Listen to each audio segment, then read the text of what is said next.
Hey guys, so today I wanted to actually make a video and talk to you guys because as much as I live stream and have like one-on-one conversations with you, it's hard to actually get the point across. And in this video I want to actually get the point across on what I'm trying to say, and I want to talk to you guys, and I don't care if I get demonetized by YouTube at this point. I really don't. You guys have helped me so much with donations and stuff in the last like couple days that I don't even care if I get demonetized. And that's like the whole reason why I put my Google Wallet down below and why I accept these types of things, because it makes me so that I'm able to make these type of videos. And every single time I do, YouTube shuts me down, and I know that they will with this one also. But I want to talk to you guys about addiction and addict behavior and the people around me, because like I can't, it's really sad what like I see people coming to. Like every conversation that I have all day long with everybody around me is about addiction. Their addiction or somebody else's addiction. And that is really depressing, okay? Friends that I have are coming to me and trying to steal money from me, so because their addictions have gotten out of control. And like I obviously I can see through that. I don't even get mad anymore when people try and like play me for money. You know, I don't even, it's just disappointing at this point. You know what I mean? It's not, it's almost like I want to just be like, dude, here you go fucking ruin your life, whatever. But it's sad because like, you know, and there's parents of my friends who are like about to lose their crap because my friends are, and it's like taking pills, and the pills that they're taking are like helping them, but they're addicted at the same time. And it's like because they're anxiety medications, and they actually, like in my opinion, they actually could benefit from them, but they take too many, and then their parents get pissed and their parents call me, and it's like I don't mind helping. I love to talk to people about this, and I love to help people. I really do. I love it. I love helping people. It makes me feel like my addiction was, everything I went through was there for a reason. But like there comes a point, and like this is for all the parents out there too, where you really just need to cut yourself off from your kids. Like if your kids are doing drugs under your roof, robbing you, okay, you need to cut them off and kick them the hell out. Because I guarantee you a lot of the millennials now, a lot of the kids these days can't make it on the streets. They won't make it on the streets. So they'll be cleaning their act up real quick. If not, then they need that. They need that rock bottom, and all you're doing is you're helping their rock bottom meet them in the middle by kicking them out, instead of just letting it roll its course until they die. Because now I have learned, in the past month, 2 of my friends have passed away. One of them, a woman who was in recovery for 20 years. She was about 50-something years old and lived a normal life. And another one who was a younger kid who was in rehab when he overdosed and died. So you're not safe from addiction anywhere. And it's really, and you know, nobody's teaching. I'm going to be completely honest about how my addiction started, okay? My addiction started because I read a book about heroin that in my eyes glamorized it, okay? Glamorized it. I'm not going to like name it in the book or whatever, it doesn't matter. But that, it didn't start my addiction, but it made me okay with using the drug, because I was like, holy shit, that person got high as hell. That's crazy. I want to try that. So that's a whole nother point, is like the fine line between telling a story and glamorizing addiction, which is not glamorous at all. I mean, right now in my life, I just lost 2 friends. one of my friends I just lost as a friend because I can't be around them anymore because their addiction has overtaken them, which is very sad. That's the worst. I hate that. Like a functioning addict and then a full-blown addict, like it sucks to see the transition. It sucks to even see a functioning addict, but an addict who is like full-blown, will scam anybody, doesn't care who, that's sad. And then I have another friend who's completely MIA. Like nobody knows if he's dead or alive or not. Like nobody knows. And like these people, and it's sad. It's really sad. And like, I know that I should, people always say, well, you shouldn't be associating with these people. Well, I find it to be, I find that it makes me feel good to try and help these people. And as my job in recovery, and as somebody who's sober, we're supposed to help other addicts in need. We're supposed to try and help and try and reach out and try and help with their sobriety and recovery and all that and this, that, and the third. And like, I personally am at a point where I'm ready, like, everyone online who I talk to, you guys can't really hurt me like that. But everyone in my life, I'm about done with. I really am. I'm about done with everybody. Just, I've already made a rule that nobody's allowed in my house anymore. No one's allowed in my house because every time somebody, I don't have much to take. Like, I'm like, look at me, I'm a bum. I don't have money like that. I don't have, nobody has much to take. There's not much to take from me, but people still manage to do it. And now it's at the point where it's like, I'm like deleting people from my life because it's like, and it's sad. And like, I just had literally not even that long ago, just had an incident where I had to text a friend and I had to be like, listen, I am so disappointed in you. Like, and I'm not mad at you. I'm not mad at your addiction. I'm not mad at anything you do that you've done to hurt me or my friends or whatever, but I'm disappointed in you. I'm really disappointed that you let yourself get this bad.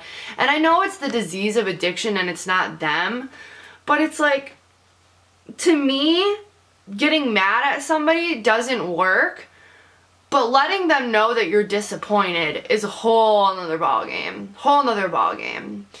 Like, anytime, like, oh my gosh, I don't even know how to explain it. Like, and I am such a forgiving person, and that's my problem too. And everybody I meet always tells me, you gotta stop being so nice to people. Because I would get walked on over and over, and I have people come up to me, and like, this is back when I was working. Like, back when I was working and had money, and everybody knew that I was working. I was the only person on the clinic with a job, only person doing good. People would come up to me and say, my kid's Xbox got stolen, can I borrow $50? And I'd be like, just have it, here you go. Because I was raised, when somebody borrows money from you, never to expect it back. That's like literally what my dad told me. He said, if anybody ever borrows money from you, don't ever expect it to come back to you. So when you give money, know that you're not going to see it again. And that's kind of like, so I know, and I know that, and of course I never see the money again, but it's just, like, I want you guys to, like, there are so many people, like, that, like, there are so many good stories out there that you guys should look into that is not glamourizing addiction. Like, there's this book called The Dream Seller. It's by Brandon Novak. I love Brandon Novak. He's amazing.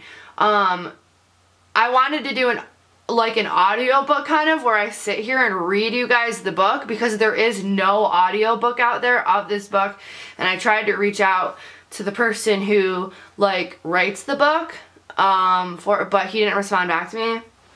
Which is, like, I actually do, like, message him sometimes, which is pretty cool. But,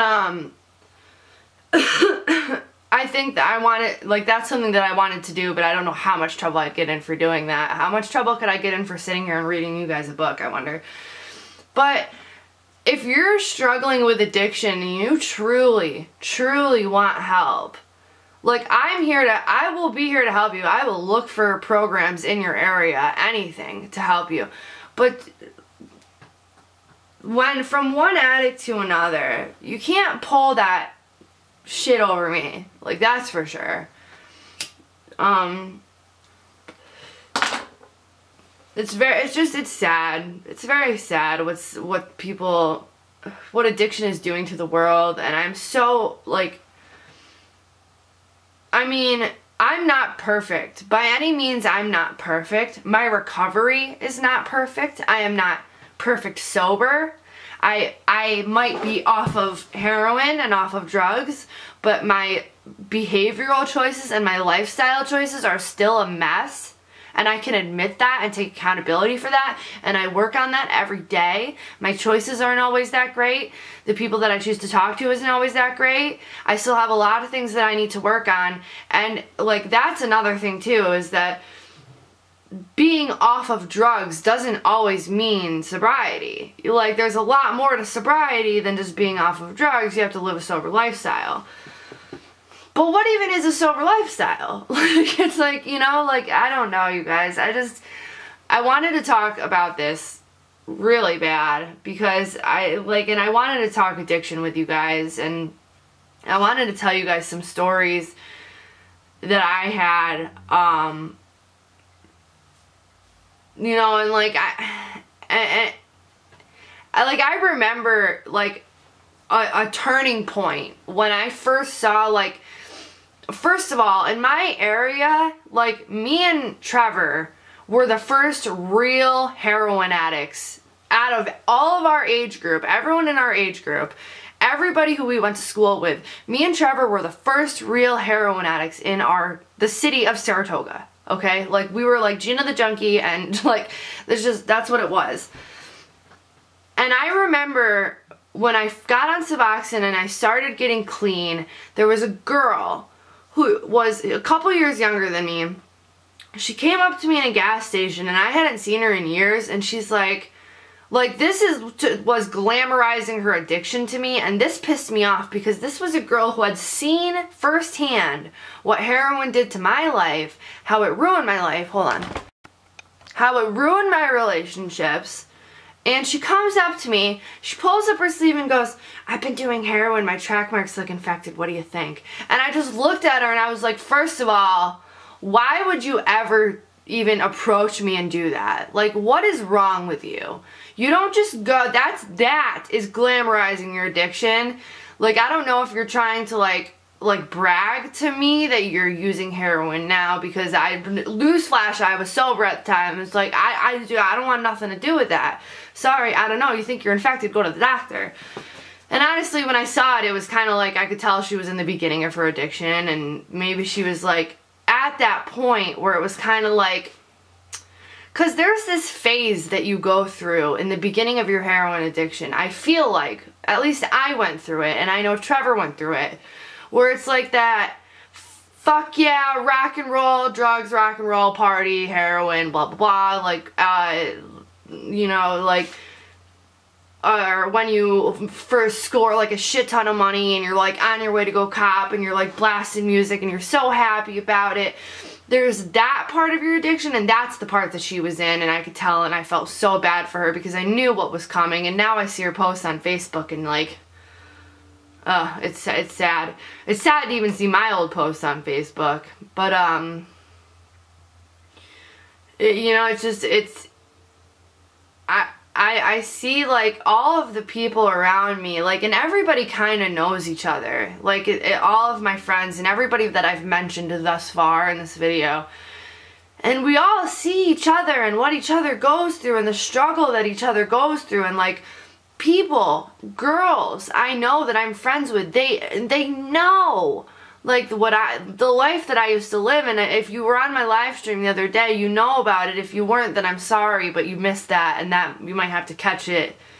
You might have to become a little more in tune to the Gina fam to get that information. But there are people who have seen and know certain parts of my life that are horrible and that are crazy, and things that I've done and things like that, and they just like, they like want that for themselves, and it's crazy. And that's like one of the girl who ended up robbing my house and ended up robbing all the money that I had and stuff. She was one of those people who wanted to copy my past. Like, she wanted to copy the mistakes that I made because those mistakes worked in my addiction, and they kept me going in my addiction. And like, I would never ever want to help somebody fuck their life up. Like, it's just, and look, everything is so twisted with addiction, man, I'm telling you.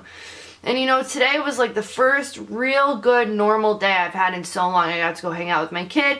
If you guys follow me on Snapchat, you'll see some of that. I got to go hang out with him. I hung out with my dad. Me and my mom got along. She was crocheting some blankets and stuff. She said she'd crochet me one. I want a black, pink, and a red one. Like, Mom, if you're watching this. But you know, like, it's crazy.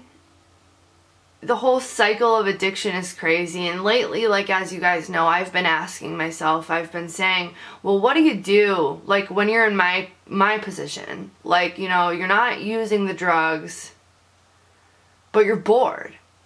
Not that I'm bored, because, like, I have things to do. Like, I have to, you know, work on my relationship with Tyler. I have the program. I don't mean bored in that sense. Like, I'm bored. Like, it's like I'm bored with my life. Like, it's like, and that's usually what triggers me to relapse. And YouTube has given me a reason to kind of not do that, because, like, I don't want to let you guys down. You know what I mean? And like that, so that's not going to happen. It's not going to happen for me, at least not right now. And, you know, I'm not going to project into the future, but not today, not tomorrow, not the next day. I know I am not using. Like, I am not going back to that, especially being on methadone. It's extremely hard to use anyways. And probation. I ain't about to be going to jail. Hell no, I'm done with that too. I've been to jail one too many times. And if you guys want to start hearing story times about this, I might as well do it now while I've made some money, like, off of this, because I don't want to be demonetized forever. But, actually, like, that's, like, goes back to what I was saying before. When you guys help me out, it makes it easier, because I don't care if I get demonetized, and I can make videos like this and stuff, because you guys have already done so much for me that I feel like I can do this now.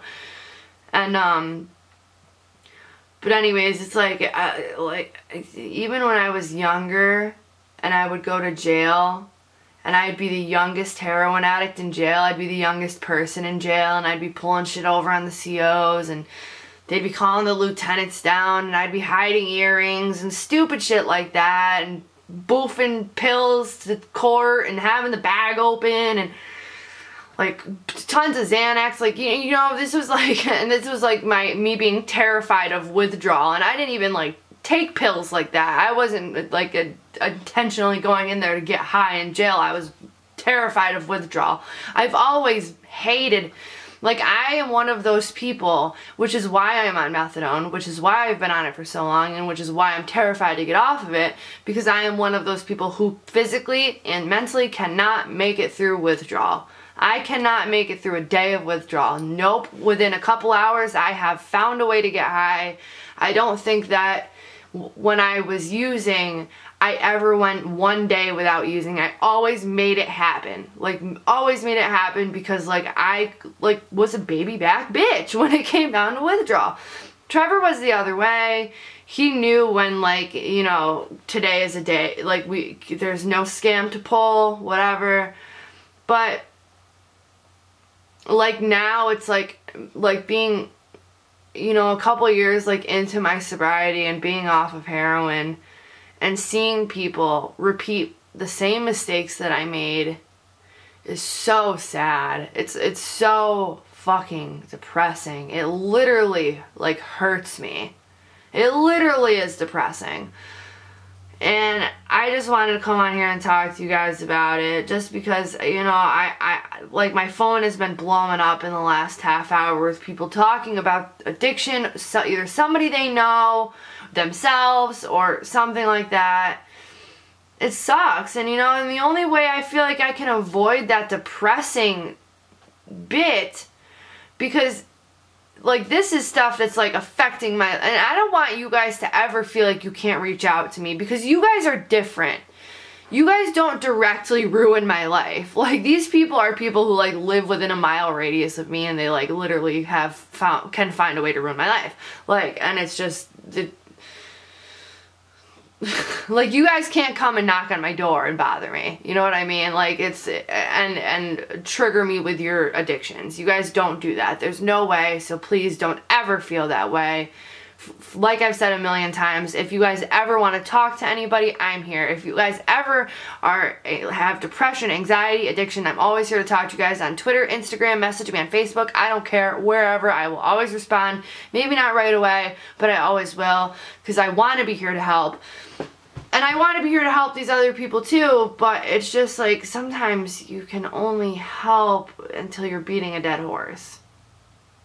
And like that, I guess, is what I mean, what I'm talking about. And that's the frustration that kind of bothers me. And, you know, I guess that's why I get so frustrated with my parents sometimes, because we've been separated for so long, like me and my mom, that when she still thinks of me, I think she still thinks of the person that I was. But, you know, it's addiction comes in so many different forms, and and how it affects people is always so different. Like one bag of heroin to somebody could be the same hard addiction as 10 bags to somebody else, which is why like I hate rehab. Like I personally, like, don't ever use this as an excuse, please, because this is my personal opinion. And like, if you feel the same way and you can relate, that's cool. But don't, if you're younger, don't ever use this as an excuse to your parents or something, because they can tell when you're being truthful about this or if you're just pulling inside your ass. But for me, I'm the type of person, I cannot sit in a room and listen to people talk about drugs all day. I'm sorry, I can't do it, because maybe now I'm strong enough to do it. But like when I was in a halfway house before trying to get sober a long time ago, and when I was an inpatient a long time ago, it used to be hard for me because I used to be one of those people who's like out of sight, out of mind. And now it's like I almost feel a responsibility to addiction, which is freaking crazy, because before I was addiction's bitch, and now I feel like I have a responsibility to it, to, like, I'm just as much addiction's bitch, but in another way. Because, like, instead of spending my whole life worrying about my addiction, my whole life is wrapped up in everybody else's addiction. And in a way, it makes me happy because I can help people. And the people who I do help, it makes me feel so good. But then when I go to help people and they, like, lie to me when they don't have to, that's the biggest thing. It's like, I don't give a shit. Like, honestly, if you're talking to me and we're consistently talking and you're sober or whatever and you relapse and like are lying to me about it, like that's just gonna piss me off, because relapse is a part of recovery, whatever. I don't care. Like, I don't care if you relapse. We'll work on getting back on track. It happens. Everybody relapses usually. Most of the time everybody relapses, but you just don't ever lie to me about it, because I really, like, I'm not one of those people who are ever going to condemn somebody for relapsing, because I've done it myself so many times. I'm never going to be like, oh, damn, I'm so disappointed in you for relapsing. I will never tell somebody I'm disappointed in them for relapsing, because that's a part of the disease, and it sucks and it's hard. But all that I ask is, like, when you go to somebody for help and somebody's willing to sorry, something keeps happening with my hammer. When somebody's willing to bend over backwards to help you with your addiction, please show them a little bit of respect. Like, just a little bit. Like, you know, like, and I mean, I know that the disease kind of makes it so hard for that to happen, but if I'm going out of my way to call doctors for you, to set up appointments for you, to get you into programs, to research the best programs in your area. And these are for people, like, I mean, directly in my life, I'm using literal examples right now. Like, there have been people who I have literally gotten them into programs, begged people, said, please make an opening for this person, take them, you need to take them, they're gonna die, get them in. I get them in, and then they make me look bad, and then I stuck my neck out, put my name out on the line, and then they screw me over, they get kicked out of the program, they want to go to the next one. And it's like, you know, and I'm at it's like, with certain people, I guess I feel like I'm venting, I'm at the point where it's like, I'm not helping you anymore until you're ready to help yourself, you know? I don't know. I just wanted to get that off my chest, I guess. You know, and it's not the people themselves, it's the damn addiction. It's the fucking disease, dude. It fucking sucks. And I don't care if people think it's not a disease. It is a disease, because you have addiction. You have the disease of addiction before you even pick up the drug, before you even walk into the casino, before you even take that freaking bite of chocolate that you're addicted to. I don't care what your addiction is. You have the disease of addiction before you even pick up what you're addicted to. And that's why it's a disease. What it does to your brain chemistry, how it changes your brain chemistry. If they can look at cancer and say, this is a brain that's healthy, and this is a brain that has cancer, and they could pull up addiction and say, this is a brain that's normal and healthy, and this is a brain that has the disease of addiction, and they look the same, not exactly the same, then this is a disease. Please, nobody fight me on that, like in the comments. I swear to God, I will just delete it and not even give you the time of day. But I don't know. I'm really feeling down lately about people and their addictions and stuff. And I want the best for everybody. I really just want to see everybody succeed. I really do. I want everybody to succeed. And you know what's sad is, like, because I go to these programs and I help people.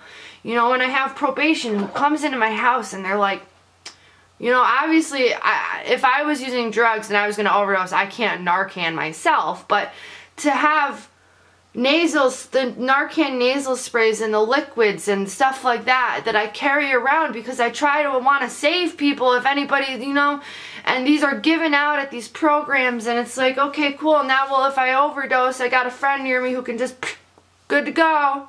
You know, it's like everybody looks at things in such a twisted way, man. Everything is so twisted. And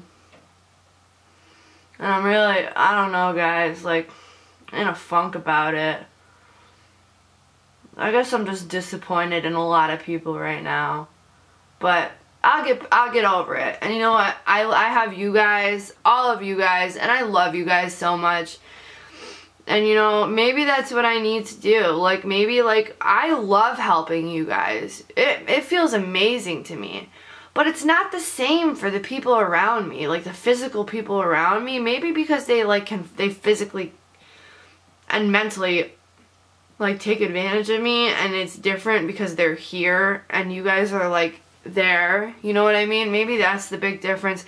Maybe I just need to start helping people from a little bit more of a distance, you know, and letting them do some of their own work. But I don't know. I don't know, you guys. It's just something that I just needed to talk about today.